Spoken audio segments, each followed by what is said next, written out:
Rufus boy, running love boy, what you want?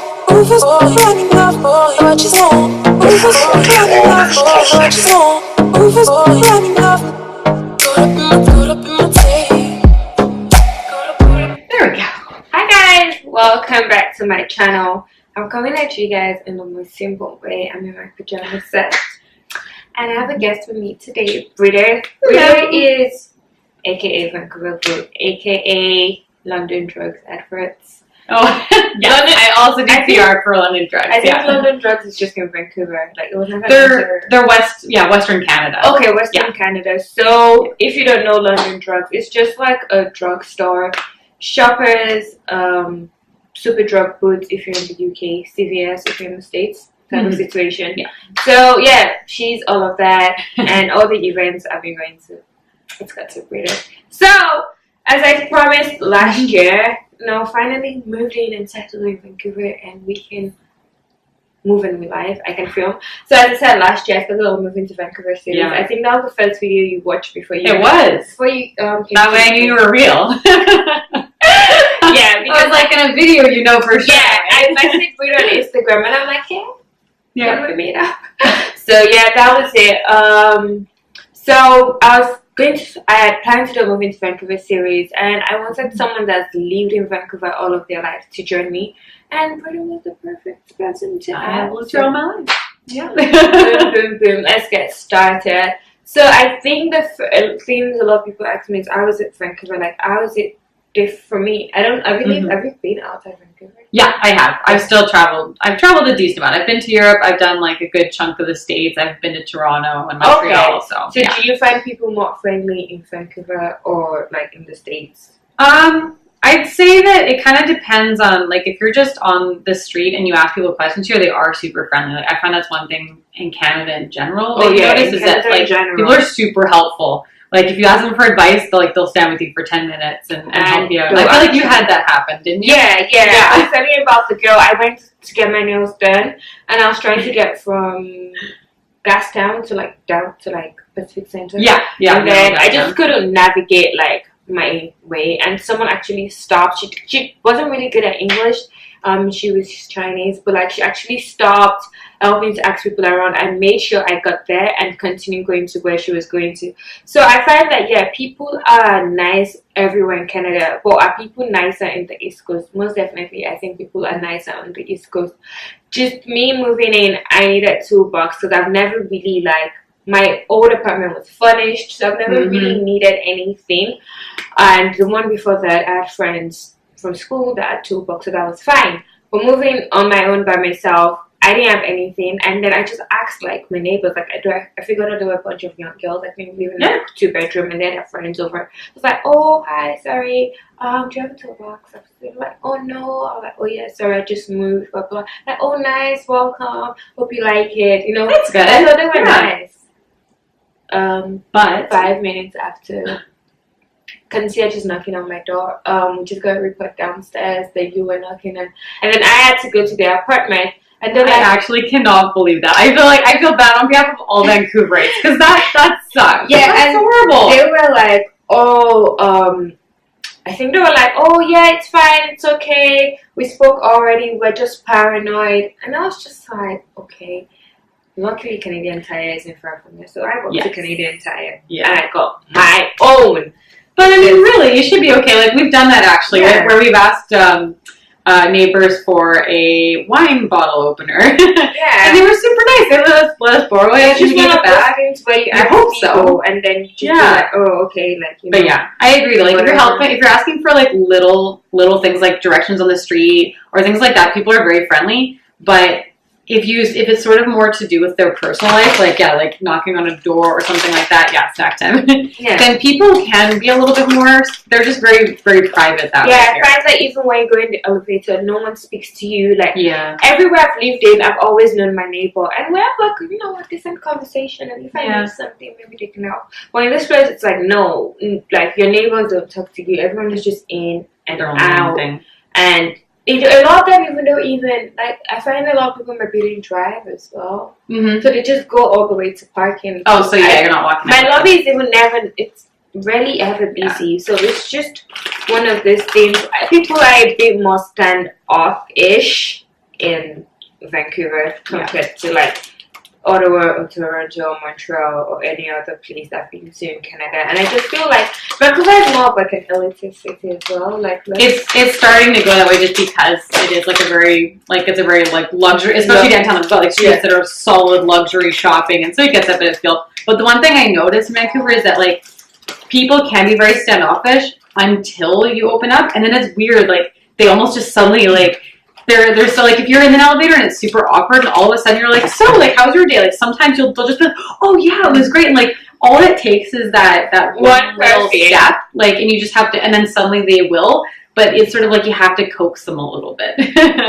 So I got a question. That's why I've been looking at my phone because I was trying to look for it on Instagram. I got it January. So basically this person says, would really appreciate it if you can give me some information about homestay, or maybe you can make a video about it, clarifying which is better and cheaper. So I'm guessing it means either staying at the school's dormitory or homestay. Also, would like to know how to go about the application of homestay when you're currently residing outside Canada. Thanks. Furthermore, from the little research I did, I found out that it's cheaper to rent an apartment. So I am thinking of renting one after my first semester in Vancouver. Okay, so thank you for the message. Living in the school and homestay, I think it's the same thing. I think homestay is just for schools that actually don't have their own like accommodation type of situation. Because I went to Columbia College in Vancouver, and it's just a school. They don't have anything, so they make sure that all their students stay in a homestay. So they work with a bunch of Canadian families, and they place students in different families depending on your preference. They ask you questions like, are you allergic to anything? Do you like pets? For someone like me, I don't like pets. So not like I don't like pets, I'm really terrified by them. So it was like, okay, they kept me in a family that didn't add any of that. So yeah, just things like that. So staying in a homestay, but I think staying in a homestay though is cheaper than staying on campus. Do you remember how much it was to stay in a homestay? 800. Okay, so it was about $750 to stay on campus. Oh, so it's pretty close then. I mean, this was like about 5-6 years ago, but yeah, I went to college. Ago, so so it's probably about the same. But then in homestay it comes with like food. Yes, and the family too. Like they're there to help you. So if you need, it's almost just like it's worth it maybe to pay that teeny tiny bit extra if you want that extra bit of like a helping hand. And the other plus for homestay though is also you're exposed to the actual culture here. Like you're with a family. Yeah, you're with a Canadian family. Yeah. Exactly. Because for me it was like I remember my flight landed in very late. And it was dark. It was like, I'm pretty sure it was like 10 p.m. Yeah. And so like getting to my homestay, we had the address, we gave it to the taxi man at the airport. And then getting there, it was like, okay. The next morning, they're like, oh, to get to school, this is the bus you take. They told me to text the 333. To get the bus stop number. To get the bus, to get the bus schedule of your area. Yeah. They told me when I get out, I should buy, like they gave me before I don't know if they still use it because now I just buy the pass. But before they had like the things, there's like different leaflets. Oh yeah. I guess technically, you can still do that. Now it's just all on the Compass card. But back then you could do that. So they gave us some of the extra ones they had. One to me, one to my mom, and they're like, when you get downtown, then you can buy an actual like bus pass. But you need this to at least get somewhere now, and that was helpful. They told us like there was a mall downtown next to school because my school was in the it's pretty central. Yeah, it was in the now they've moved to Main Street, but before it was right in BCIT, the one downtown. So it was like there's a mall there. If there was a bank, then let's open an account. So they gave me directions. Yeah, and that kind of helped. So living with a Canadian family for the first couple of months is actually good because I would say, if you stay in like dormitory or something with your school, you are staying with students who are also kind of new or students that are still very, for lack of a better word, stupid. So they try to like you're not or it's just not they form their cliques. Do you get what I'm trying to say? Yeah. In as much as they are mean or forming cliques, they're still new as you are. So everyone is just lost in the sauce. So I always find that it's better to just have like stay with a Canadian family, but then as you become more settled in, you want to leave because after a couple of months, like I stayed in my home state till I moved to Ottawa. Actually, Oh, you stayed the whole time? yeah, I really liked it. Yeah, well, if it's a good fit. Yeah, they were a beautiful family, but then was I also craving that independence of having to have people over, go out when I wasn't restricted to going out, but I had to tell someone when I was going out and like what time I was kind of back. like living with your parents. Yeah. So I wanted that freedom. Now moving to Ottawa, I have never actually stayed on campus. Moving to Ottawa, I stayed with a friend. Oh, okay. I stayed in a 2-bedroom. So my friend was off campus. Off campus. My friend was in like the other. It was a 2-bedroom. So basically, that was it. But then I could eat whatever I wanted to do. I could have anyone I wanted over. I could go anywhere I wanted to go. And I've never really been like a, lack of a better word, I can think of something like that, but a wayward person. So it's not like I was doing anything bad. It's just nice to be able to do what you want, though. Yeah. I have definitely, the year I moved out, I ate so many Dunkaroos. Yeah. Because I could. And no one is giving you, like, my mom used to, like, also be like, oh, try to, like, turn off, like, things. Like, you are doing things on your own, at your own time. If you, like, turn on all the... See, I had the AC on before. So it's like, it's you that's going to pay for it, right? So... I think that's always good. And you just grow up because you learn how to do basic things in the house. You learn how to take care of bills. Like, okay, I have to pay my bills. I have to check my mail. I have to do... Because when upstate, they take all your mail for you. And then at the end of the night, it's like, oh, you got a mail. You got a package. Yeah, just like home. Yeah. But you can... It's good for the first, maybe, semester. Yeah. But after then... I don't think anyone should be in homestay. It seems like it's a good transition to do like homestay, and then if you're going to college and university, go and live in the dorms for a bit, and then live on your own. Because like the other, I must have, like I did dorms when I went to school, even though like I was close enough, and it was totally worth it because the nice thing is like you were saying, everybody's new. Yeah, nobody knows anyone, and it's kind of nice because that way, like hopefully, if you go at the start of the semester. The cliques haven't formed. Yeah. Nobody knows anybody. So you're kind of like, it's your chance to meet other people that are literally in the exact same position you are. As you are, yeah. And you've got your own dorm. If you're at SFU, we had our own. And UBC, sometimes they're shared. But at least it's SFU, they have their own? Yeah, we had our own. I mean, it's tiny. It's really tiny.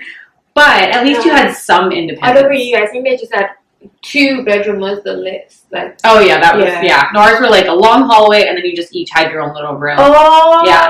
So it wasn't, and you had no kitchen, so like you still like had food in the dining hall and stuff, but it was like you still had your own space. It was yours. You could do with it what you want. Yeah. So it's like a good transition if you've never lived on your own before. Ottawa U was like a 2-bedroom. They had their own kitchen, their own living room, their own bathroom. They actually had 2. Oh, no. You can have 1 bathroom.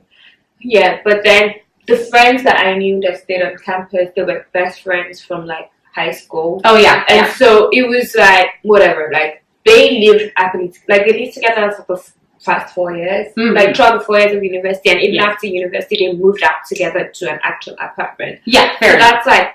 And another thing I would say is, when trying to rent... Obviously, renting is much more cheaper because... Depending on your budget, you can look for something around your budget. Like, if your budget is... Okay, going by Ottawa. So, it's like Ottawa, Gatineau. Mm-hmm. Gatineau is Quebec. But it's still like... It's like going to, like, Surrey.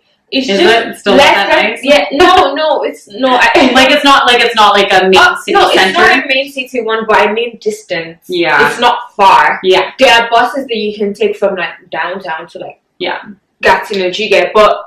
The province is Quebec, but like it's like Ottawa. I don't know. It's just so close. Yeah. So, but then if you're gonna live there, you could find like a luxury apartment for like 800, and like a dead apartment is like maybe 500 or cheaper. So that's what I'm saying. Not like that in Vancouver. Definitely not. So depending on what your budget is, if you're living outside campus, you can get like whatever you want. you know, like you can tailor it down to your preference. Some people like to like live in like a very expensive apartment, luxury, everything is done for them. They want to live in a nice area. You can get that. You can live in a place like a nice area, but when you enter the building, it's like, oh, it's nice. Do you get? Yeah. So different things, and if you live in that type of place, it's going to be cheaper than the one that's in a nicer area. So like, yeah, it's cheaper to live on your own. But the first thing I'll say is, if you're coming from like as an international student, try to stay either on campus or homestay. But I don't know how you can get an application for a homestay if your school is not doing it for you. Like my school did it for me, because it's hard to find. You're not just gonna find a Canadian family on the internet of like, can I come and live over? Yeah, there is a way to do it somehow. Like I know one of my friends, like they do that, like as a family, but I'm not sure how. That works. Except, but like, how do you know them? Except if there's like an agency, which I'm not sure of. But for me, my school, like, I'd offered it. So yeah, that's what I would say. And it's just, but at the end of the day, I would definitely rather prefer living alone. One more thing, just for us to clear this entire living situation up. I was gonna say it. I forgot to.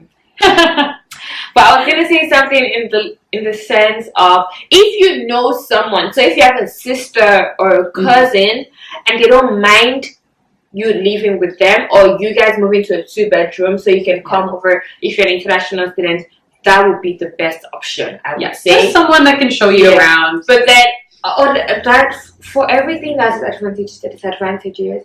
Because if you know someone, then if you guys are on a different level when it comes to like cleaning and things like that. It's like any roommates. There might be conflict. So it's honestly the most safest option is just staying in like a dorm or homestay, and then go look for your place. Or if you find a really beautiful friend that you guys, your values align together, you guys are alike, then that would work. For me, I would rather just not be with anybody. It's long, so basically it depends on what you want to. Like if you're trying to meet people too, then maybe do dorms first or homestay first to meet people. When you're on campus, like campus is the worst place to leave, because it's the place that's easier to fail. I find like, I don't know, man, I loved it, so I'm gonna be against you on that. Go out every Friday. There's party. It's easier, but like if you like, because I was living outside campus, so after my classes I'm going home. I don't get to meet other people except people that were in my class. So I never at like the parties. I never did that. That's but why, like if I'm in school studying on a Friday night, oh my god, it's so noisy. Like, oh my god. Or if I can visit my friend, it's so noisy because there are people like partying, drinking, all of that. So yeah, it's very, I think it comes down to a personal decision. What I find is, being an international student coming to Canada, you have to know what you want. Because I went to a school that sadly, they don't really help you when it comes to like going to a university, choosing a university, knowing what courses to take in order for what. Because like when you go to college, it's like basic, right? Yeah, but then you like university, there's so many choices. Classes are tailored down. Like, so for me, like doing engineering, I just knew, okay, obviously I'm gonna take math, chemistry, physics, you know. But like for people that are doing things like mass communication, or they want to go to film school and then they go to like a college, they don't know the exact courses to take. And I find that my college wasn't helpful. I know other colleges though, like my friends that went to other colleges in Ontario, they were helpful, but my college wasn't. So I would say it's better to know, okay, if I'm, first of all, choose the city you want to go to, choose the university you want to go to, look at how you can transfer to the university.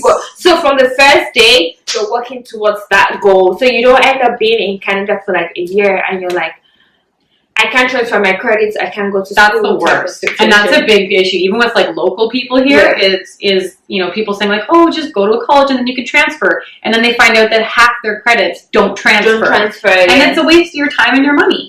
So yeah, like you said, work your way backwards. Figure out what you need in the university level first. And immigration isn't even going to want to know that, oh, I've not, because they give you like they gave me my study permit for 1 year at first, because they expected me to be in college for just 1 year. And I was done within the 1 year frame. Actually, no, they gave me 2 years, actually. I was done within the 2 years frame, but then if I didn't know what I wanted to do, it would be very difficult because they would be like, you need to have a reason. And and when you renew, and then when you start renewing a lot because you didn't know what you wanted to do, it's just a longer process and it's expensive. And the entire immigration process, I hate dealing with immigration. Let's just put it as that. Now, when it comes to cost of living, people say, okay. Here's the thing. Okay, where are we gonna start? Let me start with groceries, because you know I'm a grocery girl. I got food every single day. I'm a big snacker too. I'm a grocery girl, so I go to the grocery store in Ottawa. Yeah. There was student discount every Tuesday when you go grocery shopping. What? So me being a Vancouver, right? Because when I was at Homestead, I never had to grocery shop because I wasn't cooking. Yeah. Last month, I went to the grocery store on a Tuesday. I was so tired, but I was like, no, student discount. Because your student card is still valid a year after it's supposed to be done. Yeah. So I was like, yeah, my student card. And I went there, I was like, boom, boom, boom, boom, boom. Picking. Have you watched God Prime's video? The dream song? Oh, so like basically, you went to price super like the grocery store and like pick whatever you want. That was, I was like, yeah. And then guess what? I got there, I was like, oh, student discount. And they're like, what? What is that? You know. Like, So, good for you. First thing you need to realize is that. So I found that groceries are more expensive for me in Vancouver than Ottawa because I don't know if it's because I don't get the student discount or I don't even know, but it's more expensive because being a student, getting money from my parents. I was allocated $300 for groceries, and I never used to spend. If I spend $200, that's like and that's in a month. Or, in a month. Okay, I'm hoping like a week. No. If I spend $200, that means like wait, no, you run out everything and you're buying everything new. Like I'm buying a new bag of rice, I'm buying that's it. Yeah, the big items. Yeah, but normally I wouldn't spend that much. But now, I've spent way more on groceries. I find that groceries are more expensive. When people say rent, cost of living, definitely buying a house is more expensive in Vancouver than it is in Ottawa. Probably would be the same for Toronto or slightly more expensive. But when it comes to apartments, that's a whole other thing. It really depends what you're looking for. It depends. That's what I'm saying because I have a family friend in Toronto that lives downtown Toronto, and they pay about the same thing. I pay $95 more. So it's like it's $1,800. Like, do you get like? And it's like the type of space. Yeah. It's small. Okay. It's small. It's downtown and everything. So I find that it's necessarily not. How do I put it? It's necessarily not. It's the same thing. I don't think it's about the city, like, because you can get, like, you live downtown. Yeah, exactly. But your rent is cheaper than mine. Yeah. Because yours is a brand new building. So exactly. So for us, like, we decided to get something a bit older that was really nicely renovated. Yeah, exactly. Or we could have been a little bit cheaper to have an even older place, but we didn't want to go there. Exactly. So I find that because I have friends also that live in Toronto, and so people say, oh, no, I live downtown. And when you go there, you're like, I would rather live in a chicken. And then there's something like I live downtown, like those Airbnb I got when I went to Toronto last spring break with my friends, and it was a penthouse. It was nice. The person that owns it doesn't even live there. He just uses the Airbnb to pay off his like mortgage. I know. Yeah, it's so nice. So I feel like when people say Vancouver is more expensive, I've never really understood what they mean. Yeah, I mean, I think it's because it's also the housing prices. Like, both have gone up so much. And, like, I'll say it's definitely more expensive. And it's just getting more expensive for us. Like, it didn't used to be so bad. Like, we look at my parents. Like, they both lived downtown way back in the day. And it was way cheaper than it is now. And, I mean, even my rent, like, what it was like when I moved in. Yeah, but so my parents living downtown. Oh, right. Sorry, no, I was saying that when I moved into when I moved into my building, like that price compared to if I was moving into my building now, like I wouldn't be able to afford to move into my own building now because it has gone up so much in 4 years. And that's the thing. And the thing is, even my building now, if someone is looking for it now, it's gonna be more expensive than what I paid me looking for it 2 months ago. However, the thing is, when you get that price, that's really the price you're going to pay throughout because your landlord doesn't want to increase it because he's not trying to look for someone new to move in because it's another stress. It's not guaranteed you're going to find someone. 1, 2, there's only there's a percentage the government gives. So Very they small. can't increase more than like 4% in a year or something. So it's like Pretty low. Yeah, I think it might even be lower than that. Oh, it is definitely lower than 4. yeah. But yeah, so which is good. So if you're like, I know people that have lived downtown for 10 years now, and so their rent is awesome. Like it's super cheap, but that's because they've been here for so long. Yeah, exactly. So it's kind of like get in sooner. Yeah. Because the sooner you do, the sooner you'll be locked in. It is, yeah. Don't care what you say to me, I'ma bite you.